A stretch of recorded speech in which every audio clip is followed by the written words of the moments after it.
everyone, and thank you so much for being here today. It's lovely to see so many of you. If you've been following the whole of Murder Most Yorkshire over the past couple of days, you will know that I've already done 2 or 3 events. Today is a little bit different for me because previously I've been answering the questions. Today I get to ask the questions. Yay! And just in case you haven't met me before, I am Angela Wren and I write the Jacques Foray mystery stories which are set in the Cevennes in south central France. Now, as I'm asking the questions, I would just like to briefly introduce you to my victim. No, sorry, I don't say victims, but actually they are my esteemed colleagues.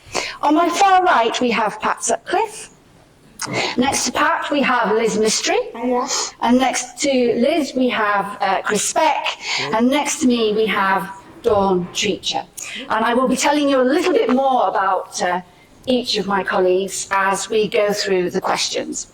This event is called Crime by Degree, and what we're going to be looking at is 4 very different books involving very different crimes, and what the interrelationships and the differences are between those 4 types of writing. So, Pat, I'm going to put you under the spotlight first. Pat Sutcliffe's career has been diverse, having worked as a university lecturer, human behaviourist and coach, mayor, chess coach, author and ghostwriter. Tormented, her book, is a gripping crime thriller, but she has also created stories about underprivileged.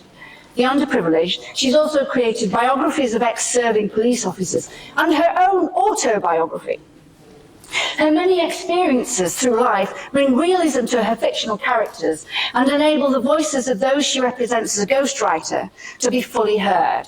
So, Pat, my first question to you is, there's an often aired debate about whether it's better to let the reader discover the criminal along with the detective or not.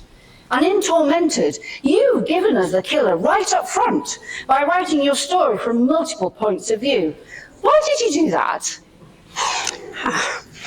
Firstly, thank you for that wonderful introduction. I'm not sure who you were talking about, but it was really nice. So thank you for that. Right, why do I do that? It's because I don't so much write a crime thriller.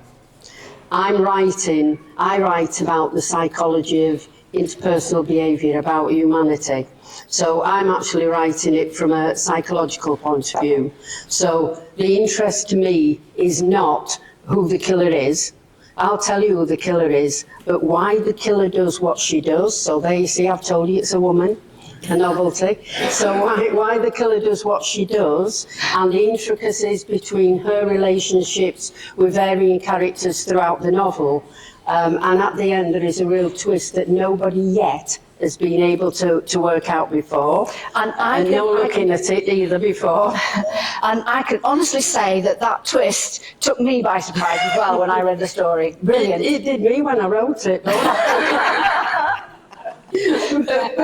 but it does have a real twist, but there is a little mystery throughout because, again, as you'll see in the very early pages, so I can say, this murderer, she actually cuts the number 32 into the chests of all of her victims. So you won't know that and why till the end. So that's like a little mystery. But the rest really is about relationships.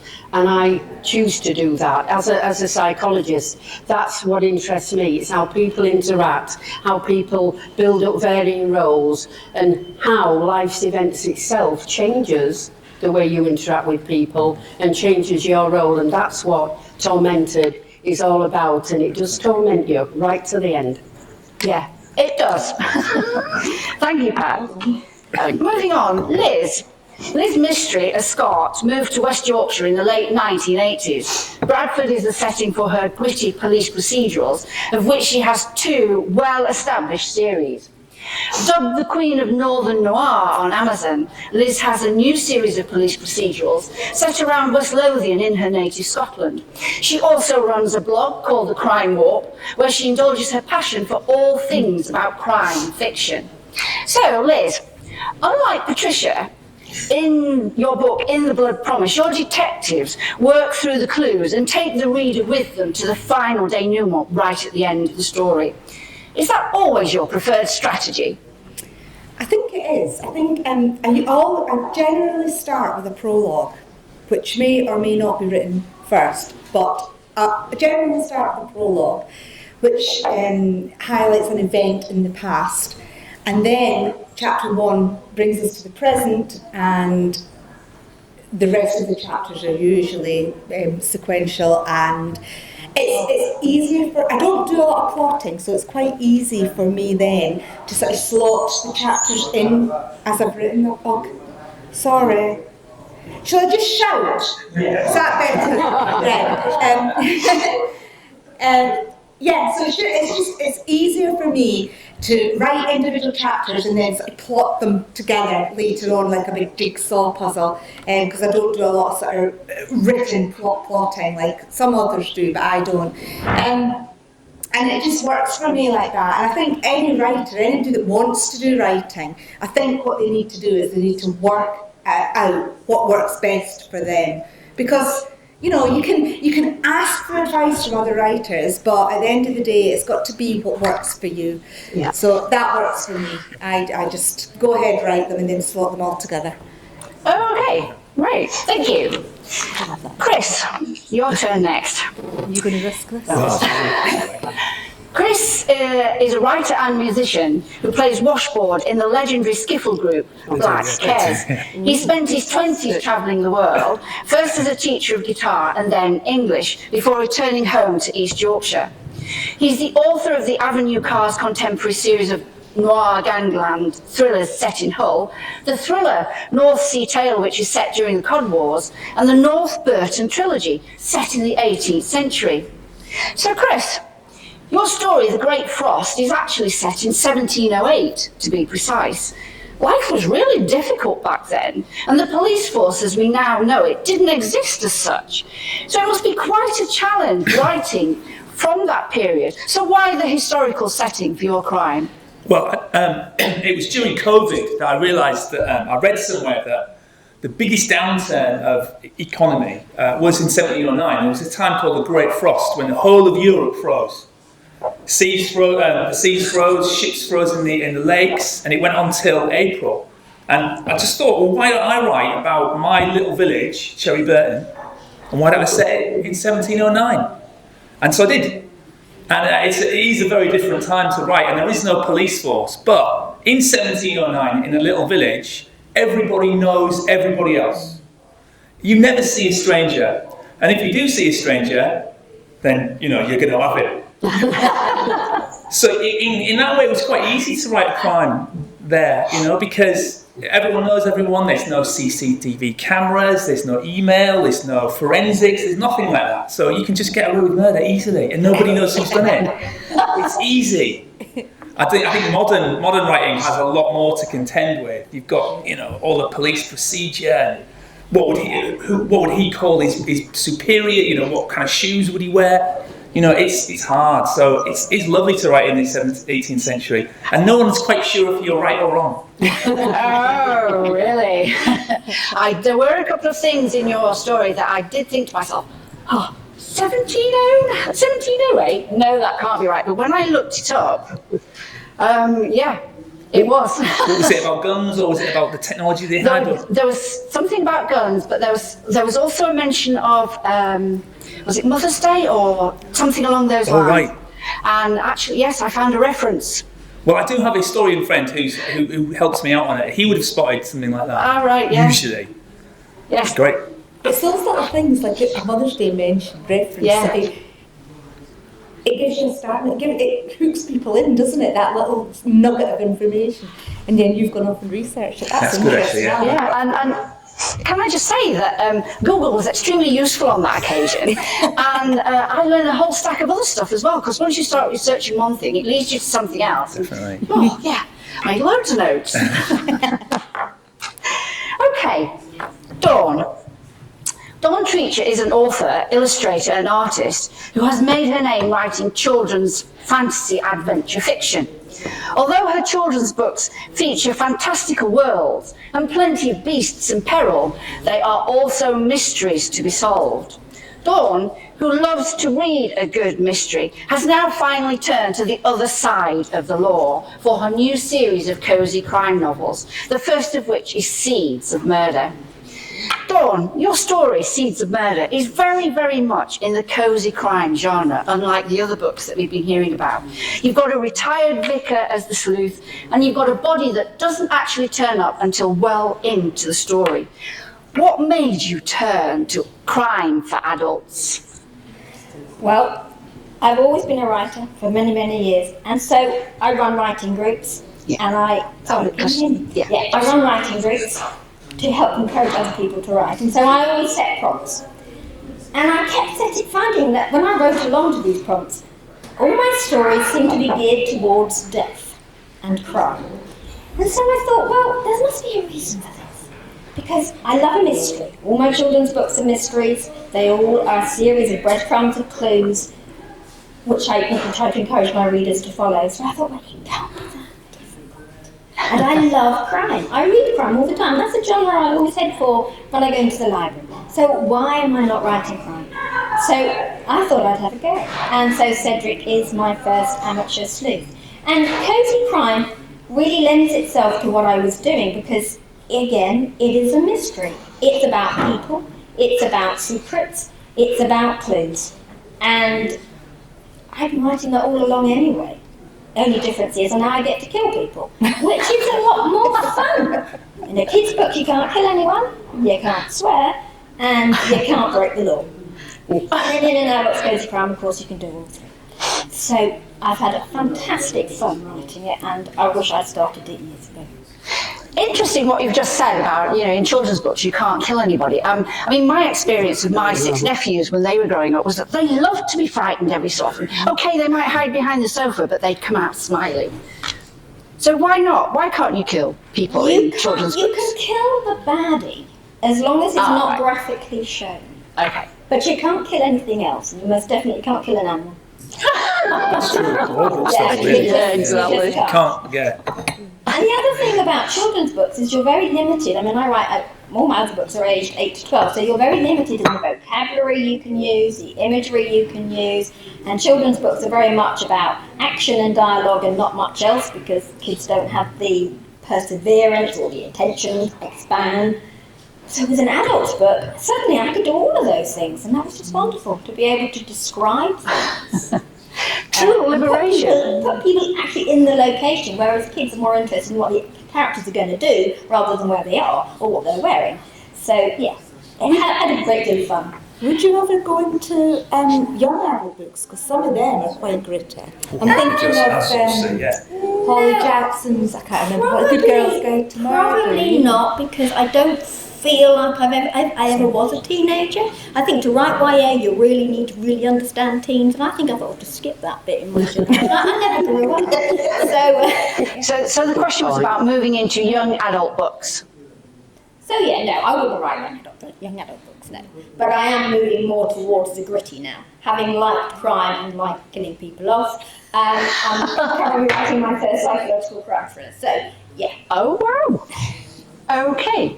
Right.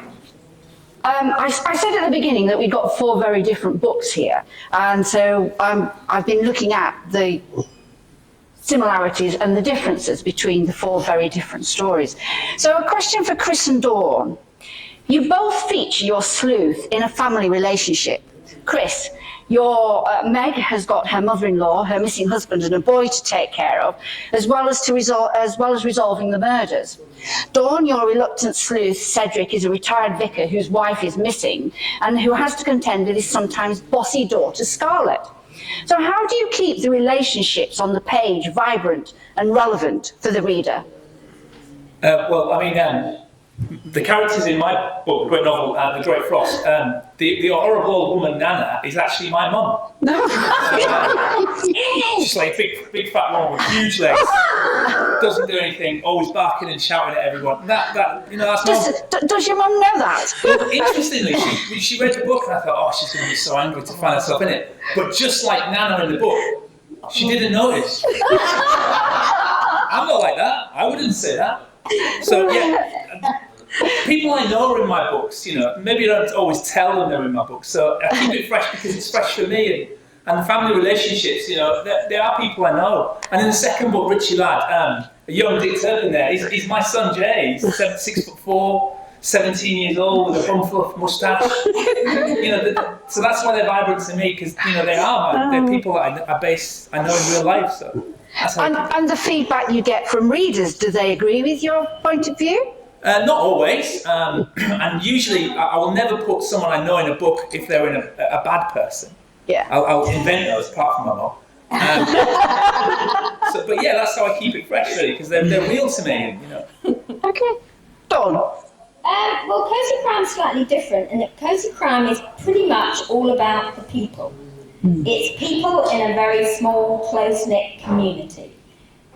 And for me, because I spent the last 25 years living in little rural Yorkshire villages, those characters are all around me every day. So, yeah, there's a wealth of inspiration just living and carrying out your life in a little village like that. So, yeah, so for me, I've got Cedric, who was a vicar, whose wife packed a bag, got on a bus and never came back. He's got a daughter who's grown up, Scarlett. And so, for me, the relationships were very important because on the surface they look like a very well-functioning family. But as with all cozy crimes, you peel away the layers and you reveal something that's not anywhere near that. They are dysfunctional, there are secrets, there are lies. And that's what I love about cozy crime. And it's about the characters, and it's about, they're not as they first appear. None of my characters are ever as they first appear. But you have to peel away at that. And so for me, I love the idea that Cedric was a man of God, a man of the church, but when his wife of 30 years packed a bag and left, that all came crumbling down. He had to reinvent himself. And so his relationship with Scarlett, his daughter, is very important because she decided she was going to help to redefine him. And I wanted him to be somebody that could be related to by the modern reader. So his daughter is a lifestyle influencer online, and she decides to set Cedric up because he's very good at gardening, likes his garden very much. She decided to set him up as a gardening guru with a YouTube channel. And so I tried to make it fresh, I tried to make it modern, but at the end of the day, it's still a cozy crime, very much on the traditional lines of an Agatha Christie, if you like.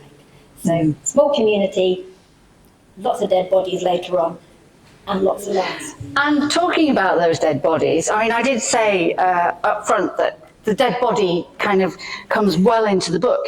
And once you get to the dead bodies, they come thick and fast after that. Well, also because my Cedric is not just a gardener, he's also a crime thriller writer. And so throughout the book, you have his own crime thriller. So you get a complete investigation through the book as well, which is much deadlier. It's a serial killer. It's not cozy by any means. No. And so there are a lot of bodies, yes. Yes, and I have to confess, by the time I got to the end of your book, I was sat there thinking to myself, this is very Ripley, with all these bodies suddenly turning up.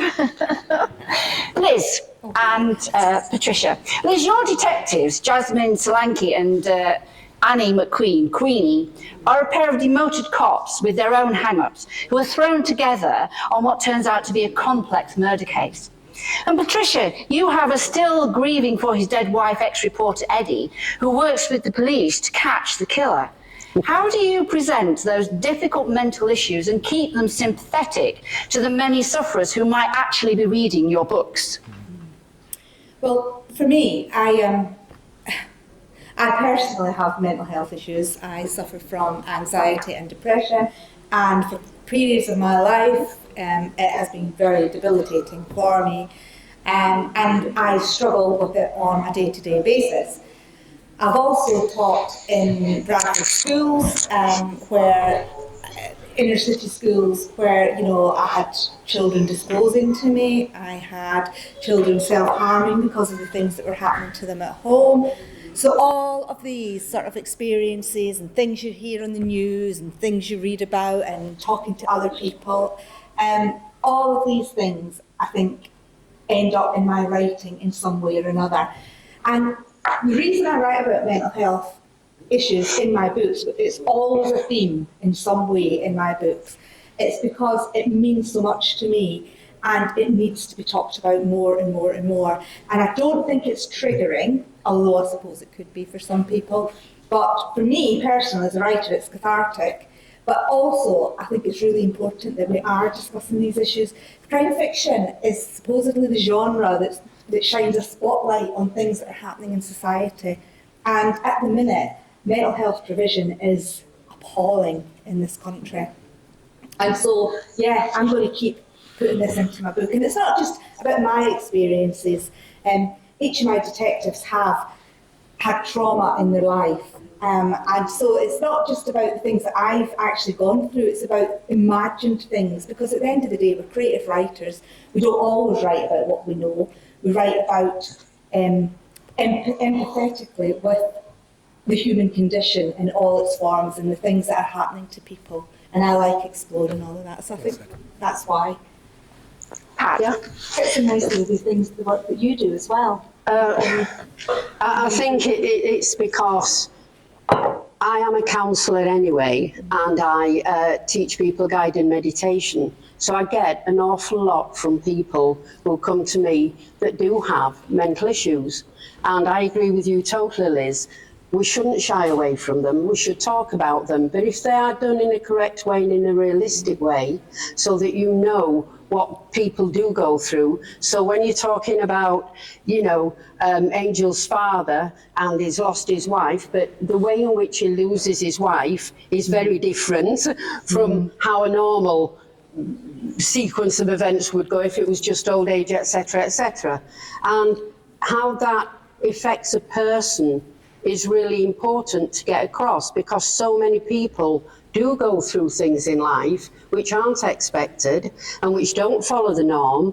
And if you can write about them and write realistic about them and let people see what the resolutions are, then I think that's a good thing, rather than, I think you mentioned a trigger, but part of the problem when you are dealing with people who've got mental illness and also people who've got other issues in their life, part of the problem is that we're all so worried about, will it trigger them? Will it this? Will it that?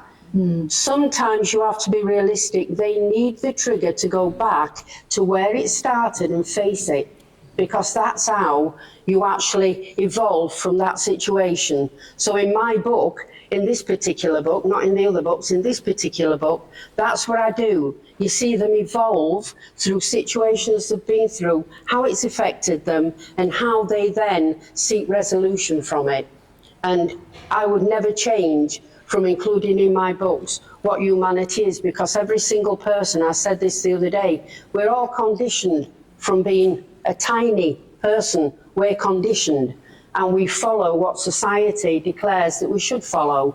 And to be unrealistic about that and to not write about things like that means that we're avoiding what everybody's saying we should talk about. And I'm very into talking therapy. So in my book, you get that as well. There's a lot of dialogue, and the dialogue is dialogue that you wouldn't necessarily want to listen to from people, but it's important it's there. Thank you. Okay, so Patricia, I want to stick with you because I want to move on to a slightly different tack now. You also write memoir and have recorded the real life stories of some ex-policemen. And I was just wondering, have you ever thought about writing a police procedural? Much that people on this panel are now going to turn around and slap me, it will bore me silly. So the direct answer is no, but the reason being, when I started writing memoir, that wasn't something I set out to write. I enjoy reading biographies, other people's memoirs, but I didn't set out to write. I was approached, and I was approached because of the work I do. And two very different people, three very different books. One was a police officer of 30 years, another one a police officer of 19 years. Both left the force with mental illness, with PTSD, which you'll be very familiar with. But the way that came about from one point of view, it was actually internal bullying that caused the mental illness.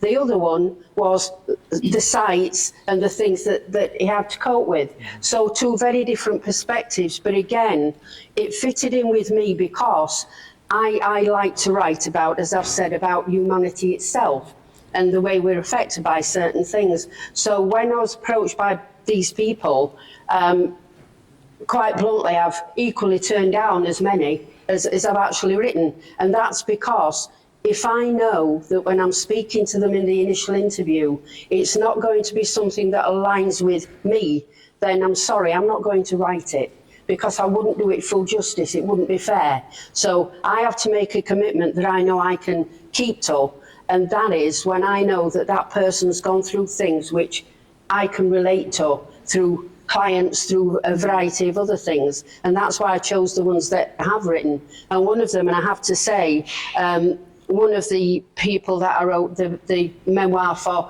well known on television, and also bestseller and all sorts now. But because of his fame, I might say, I won't say it's just my book, but because of his fame. But the reality is, they needed to go through that process. It is cathartic, as you say. They needed to go through that process, and both of them came to me because they needed someone with experience of counselling to actually help them. It wasn't a straightforward, I'll write what you tell me. This was very much about really challenging, questioning, getting to the bottom of what was the real story. So there weren't easy things to write. They were actually quite difficult to write.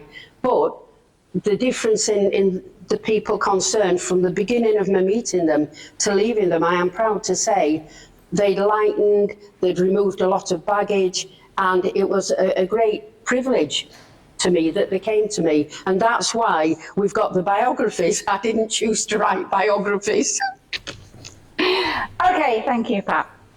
Chris, your story, although it's historical, carries a significant romantic subplot between Meg and the injured man who seeks her help.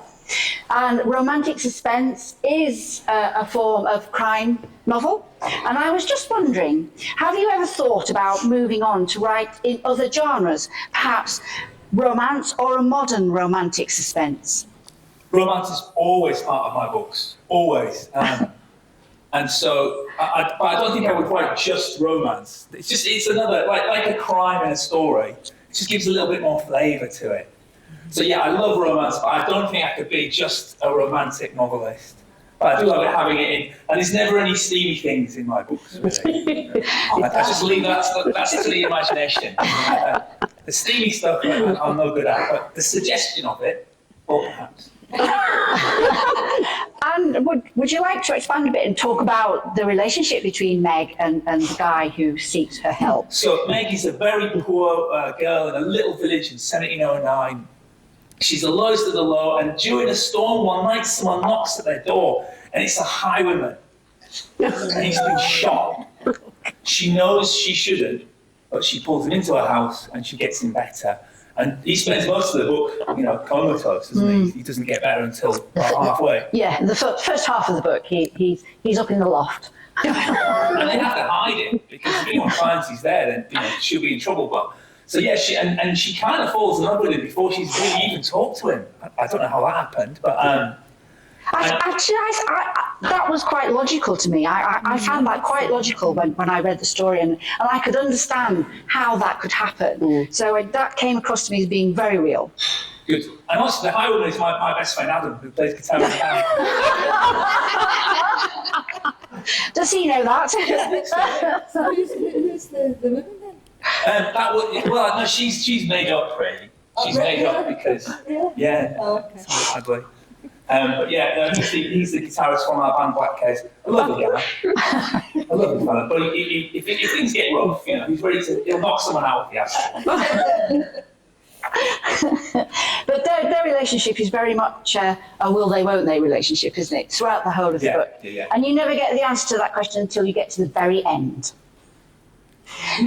Liz, your police procedure, Your police procedurals must take a lot of plotting and a significant amount of research to get them right. So what is it that got you into writing crime, and why police procedurals? I think I grew up in a small rural village in Scotland, and we spent a lot of time as kids telling each other scary stories, talking about grey lady ghosts, talking about bogeymen, regenerating all these urban myths that resurface in a sort of more modern context nowadays. And, I grew up with that, and we were pretty free range in those days, in the 60s. So, we had plenty of time to sort of, scare each other to death. And then there was this backdrop of this character called Bible John. And, you could hear the parents all sort of talking about him, and, there was this sense of tension. He was on the news, and it was like nobody ever explained who Bible John was or what Bible John had done. But actually, he was a serial killer in Glasgow. And it's never been discovered. He killed 3 women, never been discovered. But, it was this sort of, Bible John, he's like a bogeyman. So, that's been there from the start. And then my parents, we had a really good local library, and, the books there, I would devour books. I just loved books. And it was The Famous Five, The Secret Seven, Nancy Drew, Hardy Boys, and it went on and on, Agatha Christie, devoured them all. And I read so much crime fiction that I couldn't write anything else, really. So, yeah, I think that's why. And then when I moved to Bradford, when we moved to the house that we're still in now, and I used to take my kids to school, I used to walk past Peter Sutcliffe's house. And then one of my middle daughter, one of her best friends, whose mum is one of my best friends, she actually lived next door to him when it was all happening. And then another woman that I taught with, she used to live at the end of the street, and they used to say to her, you can, when the Yorkshire Ripper was active, they used to say to her, take the dog for a walk as far as the Sutcliffes and back. That was, supposedly safe to do that. So there's all this sort of thing going on. And then there was this sort of ginnel, I don't know what you call it in Yorkshire, is that a ginnel in Yorkshire? A ginnel, yeah. Snicket, yeah. Between the tennis club and these row of terrace houses. And there was a little mummified baby, 2-year-old actually, he was mummified, he was found there. And his sister was in my child's class at primary school. And, the kids were going to school. This little baby had been there for, I don't know how long it takes for a little baby to mummify, or a child to mummify like that. But that family had been so let down by the school, by the neighbours, by social services, by everybody. And it was just, and that sort of thing preys on my mind. And I just think, these things happen, and it goes back to this sort of whys and wherefores. What would make somebody, a mum, hide that baby? What circumstances would lead to that happening? What circumstances would lead to that baby being anonymous and nobody seeming to miss that little boy? How could that all happen? So I think it's all these what ifs, and anything bad that goes on. I'm thinking, how could that have happened? What would have led to that? What would be the thought processes that led to somebody doing that, or to people not noticing that was potentially going to happen? So I think that's, it's just. Yeah, I'm just sick in the mind. Curious. I'm very curious. Actually, I think you're like most crime authors. That what if question is our favourite question, and we cannot stop ourselves asking that question no matter where we are or what we see or what we do. Thanks, Liz. Dawn, you've already changed genre from children's books to adult crime. I'm just wondering, how difficult an adjustment was that to make? Not very difficult to do. I think if you're a storyteller, you're a storyteller, whether that's for children or whether that's for adults. And as I said earlier, because all my children's books are basically mysteries, although they're fantastical and they've got beasts and the rest of it in strange lands, they're still basically a mystery to be solved. And I think that's what fascinates me the most. I've always loved a mystery. So for me, it was logical, and I don't think it's that difficult. The other thing is, for me, I've always been what they call a people watcher. So I might be a very quiet person, but I'm watching everyone, and I'm wondering about everyone.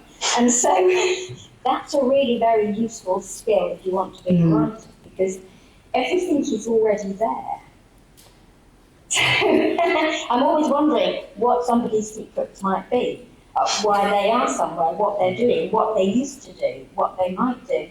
And so I think if you're that kind of person, which I clearly am, it's not that massive a leap to write crime than it is to write fantastical adventure. Oh. Because you've still got the baddies. In my case, I've got the murderer. And in my children's books, I had the beasts, or whoever they might be, who was the bad guy in that particular story. And you've still got the person who's trying to solve the problem, who's trying to follow the clues and try and find an answer and to save people. Well, I've got that in my sleuth. So it's not really that different. Oh, okay.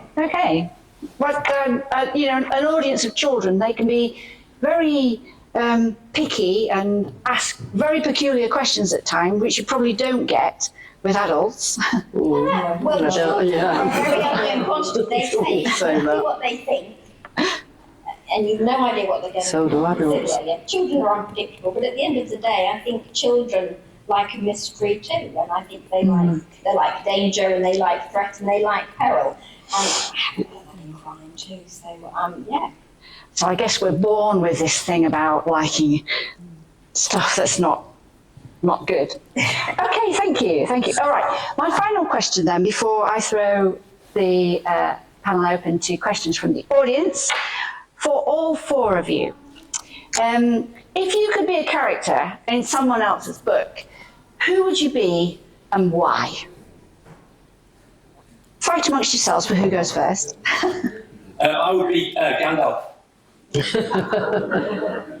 Why? Is it your brother? I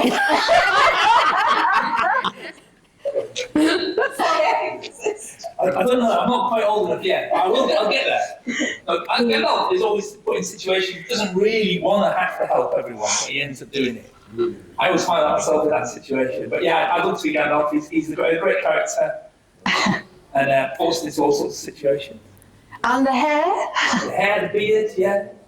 The magic, yeah. Going to the Shire. Okay. Well, I would be a cat.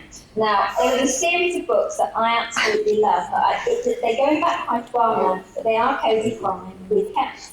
So they are the Cat Who books. Now, Lillian Jackson Braun wrote 29 of them. And the amateur sleuth was assisted by two Siamese called Yoko and Yum Yum, and I'd like to be them. On the surface of it, they look like the ordinary kind of Siamese cats, quite reserved. Didn't really want to have much to do with people, but they help solve crimes. And they do silly things like knock things over or divert the attention of the sleuth to the real killer. And so I want to be one of those. I want to be either Yoko or Yum Yum. Okay, I didn't know about those two characters, so my education is seriously lacking. Liz or Pat? I would be Atticus Finch from... To Kill a Mockingbird. From Lee Harper's To Kill a Mockingbird.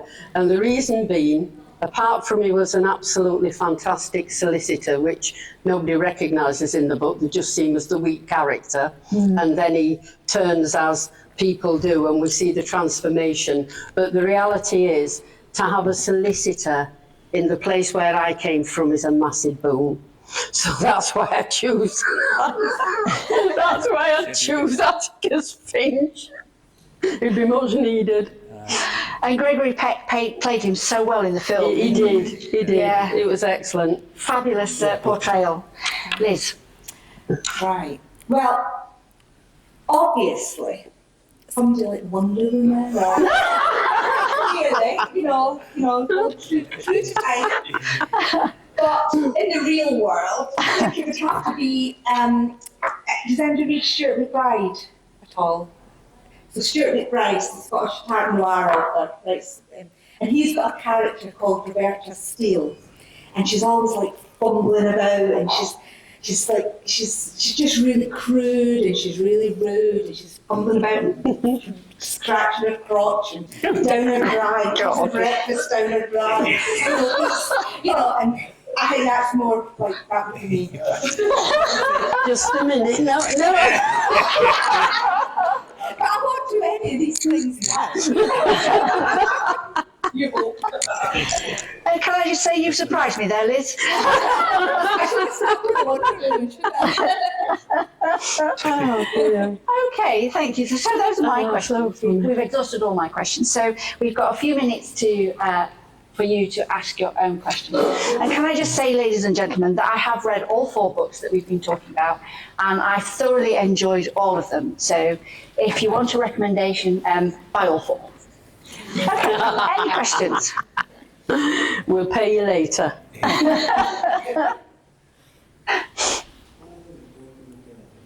Oh, come on, don't be shy. But slightly off topic. That's okay. There was a check-off that said if it was done on the next one, it has to go off the next 4. So I'm just wondering That's what it is, if sir. going to get shot. Well, this is, it's not real.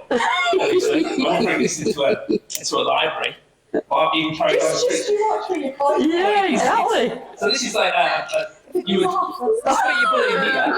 Kill Get all the a packet of audience. gunpowder, you tip a little bit in, you spit your bullet in, and you put a bit more gunpowder in it, you take the rod out, you ram it down, and then you put a bit of gunpowder in here, and then you try and shoot it. But, it doesn't always work. Thank God. 1 in 5, well, I don't know, 1 in 5 times it will work. If it rains, it's not going to work. If you load it wrong, it's not going to work. And that's why it's got a really big handle. Because if it doesn't work, you can pour some round. It's true, that's why they've got big handles like that. So I bought it because I wanted to have one and know what it was like to hold. I don't know if you do this, guys. Sometimes I'll just go places, see things, do things, just so I know what it's like to be a character. Yeah. And I know what it's like to hold a gun. I wrote, my first book was about boxing, and I actually went boxing for quite a long time, which was hard, but it really sort of gave me an affinity for the characters I was writing about. Did you do the same, guys? Not boxing. Well, I mean, Karate. I did include in the sequel to this one, I've included one of these boxing ring places where they go and learn to fight. And I think the reason for that is because when we were little, we used to go out camping in there, and we used to go to Eden Court Theatre, and we used to have wrestling on there. And it was like, it would be giant hazes. So you'd be too young to remember, but giant haystack and big daddy. And there'd be some, I didn't realise as a child, there'd be some old lady in the audience, planted presumably, where brawling, she'd get up and she'd whack them, and and I think that's why I wanted to have the boxing thing in, although it's not quite the same, but yeah. but you go to places in your books, and you maybe eat the same food as your characters, or maybe you'll watch a film that they watch. Do you do that? I mean, I try and sort of get into them a little bit like that, as much as I can. And of course, in the book, you do whack one of the baddies. He's over the head with the butt of the gun, don't you? Yeah, it always happens. Has to happen. So did you do a lot of research on arms then? Not really, only a few. It's just that they're part of the story in a big way because, the guns are so unreliable. Like in all the modern stories, the guns just work straight away, they're really light. But in those days, they didn't, you couldn't rely on them basically. Must increase the tension. Exactly, and the fights You as just well. don't know what. And they would keep your gun loaded and use it as a last resort because, it was the only thing, you couldn't rely on it to work. Okay, either one of you two ladies. Can I ask you, have you ever met somebody who has killed somebody else, or are they always a big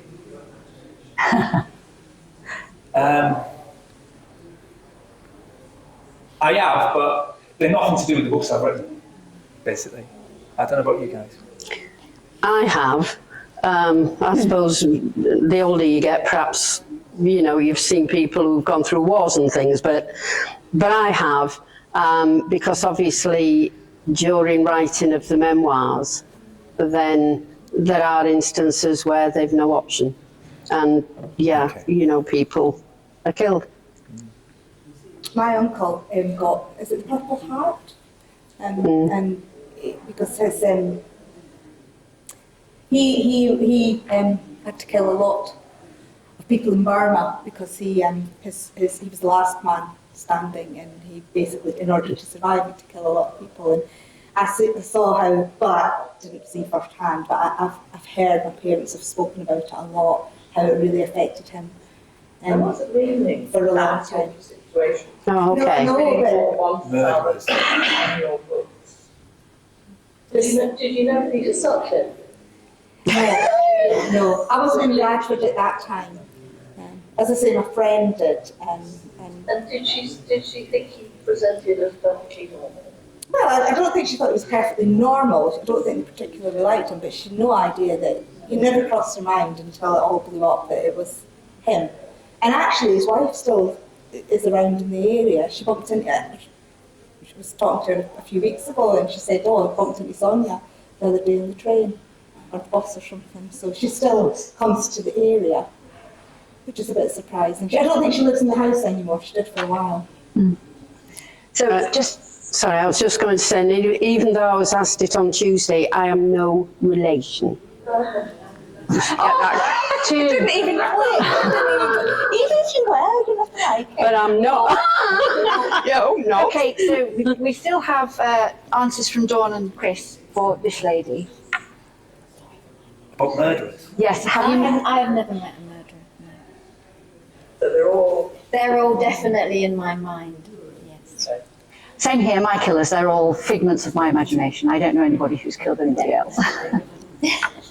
Okay, this lady. So I've recently watched the TV series Handball, which is based off the book Beverages. And the big theme of it is that they're sort of being a detective.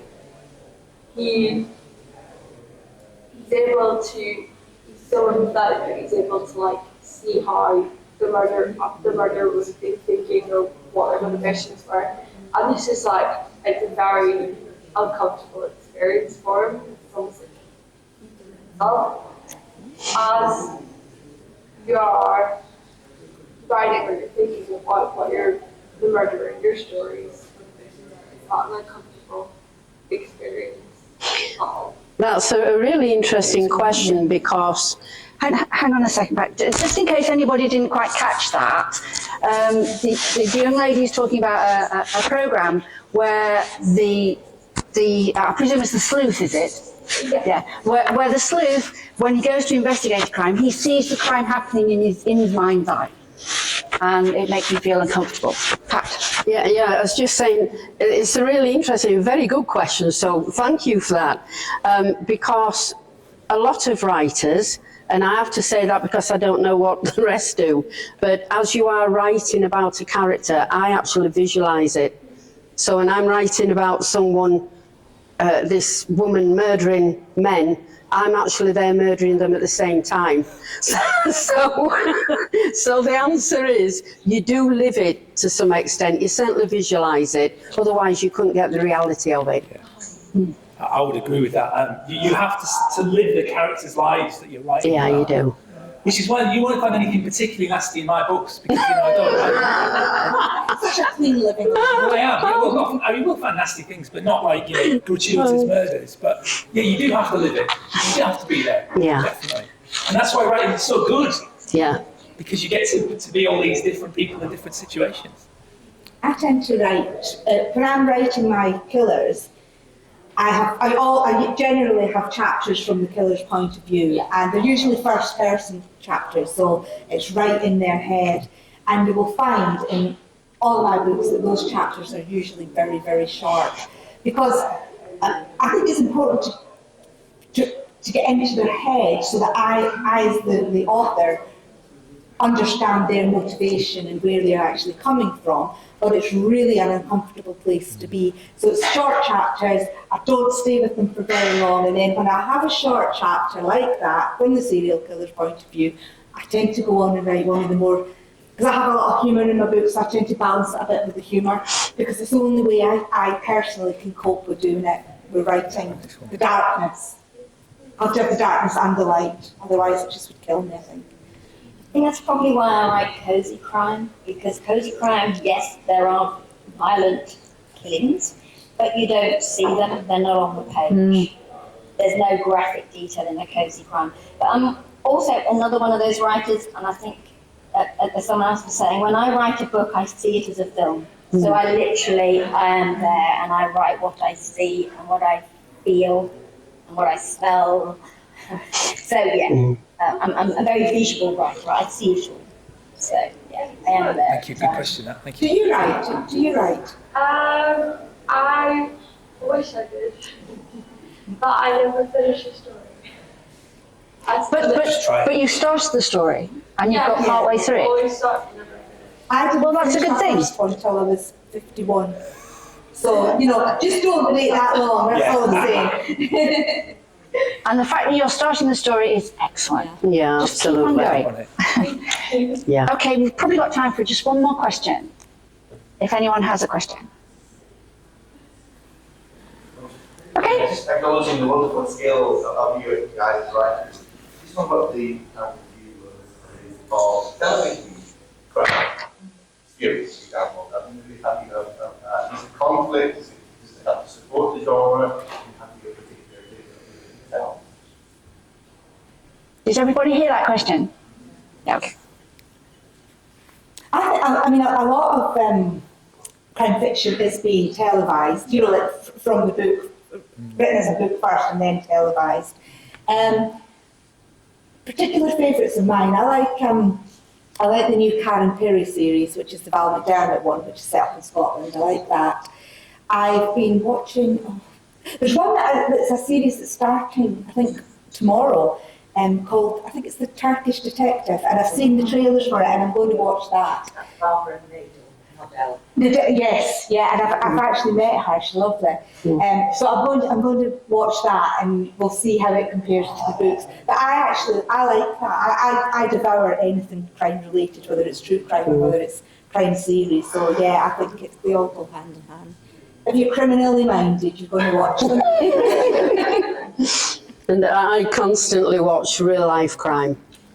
And anything that's real life, and it just comes back to my thing about humanity itself. So I constantly watch it because my husband is constantly saying, he's got the football that, I think's boring and terrible. I've got the real life crime.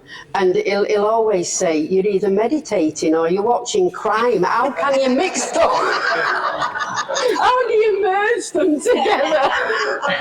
And it's true, but I think football is just as bad. I don't be writing crime about football.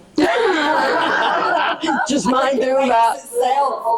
Yeah, although I'll be watching England tonight, but just might do that. Dawn. I'm a great crime drama watcher, but for the last year I've had a health condition, which means I can no longer watch the moving image. So I have vestibular balance problems. So I now have to read all my crime, and I actually find I love that fact that when you read it, you imagine it as you imagine it. And so when I used to watch a lot of Vera's, for example, now I have to read them. And I see so much more in the book than I ever saw on the screen. And so to me, I prefer the books because it's how I pictured them, how I viewed them, and I don't like what the telly's done. But that's a very personal. Chris? Guys, I'm dreadful at watching TV. I can't sit still long enough to watch it. But my favourite crime people were Magnum and Columbo. Oh, Columbo. Oh, yeah. I liked Columbo. Somebody was talking about Macmillan and Wife. Do you remember them? That was the same thing, wasn't it? Columbo, MacLeod, Macmillan and Wife. And They were great. They were great. Randall Walker. Oh, that was really good, yeah. Love that. But a lot of those It's still you knew on. the story already. It's still on. Yeah. You knew the story at the start of the gold. Magnum show. You know what was going to happen. You didn't have to invest any of yourself into it. But yeah, I find it really hard to watch TV. I don't know. It's just me. Okay. One last question. No? All right then. Can I just say thank you to my esteemed colleagues for giving up their time, and thank you for your attendance too and your questions. And if you'd just like to give them a round of applause.